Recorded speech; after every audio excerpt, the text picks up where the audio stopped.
Kasus penjualan nomor togel di situs judi online dan satu kasus pencurian HP berhasil diungkap tim Opsnas Satreskrim Polres Tabanan pada Juli 2023.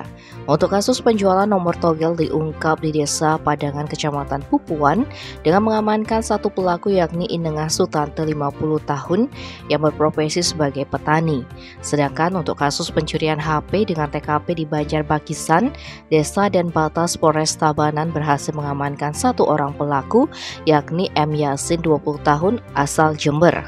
Kapolres Tabanan AKP Leo Dedi De Freitas dalam rilis kasus di Polres Tabanan Jumat 28 Juli mengatakan kasus ini merupakan kasus yang ditangani oleh Polres Tabanan selama bulan Juli 2023. Untuk kasus penjualan nomor togel di situs judi online, pengamanan pelaku dilakukan di rumahnya pada hari Sabtu 12 Juli berdasarkan informasi dari masyarakat.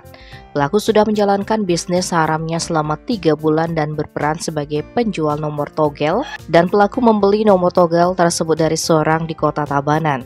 Sampai saat ini diakui AKP Leo kasus ini masih dalam pengembangan lebih lanjut.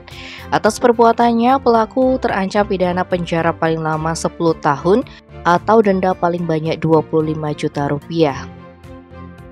Sedangkan untuk kasus pencurian HP yang dilakukan M. Yasin asal Jember, pelaku diamankan di tempat kerjanya yakni sebuah proyek pembetonan jalan yang berlokasi di Banjar Dinas Ampedan, Desa Tiying Gading, Kecamatan Selemadeg Barat. Pencarian terhadap pelaku hingga ke tempat kerjanya ini berdasarkan keterangan saksi saat melaporkan kejadian tersebut. Saat dilakukan penggeledahan, pada tas pinggangnya ditemukan barang bukti berupa HP hasil curiannya. Atas kejadian ini korban mengalami kerugian 2,5 juta rupiah, pelaku pun terancam penjara paling lama 5 tahun. Tim Bali Express melaporkan.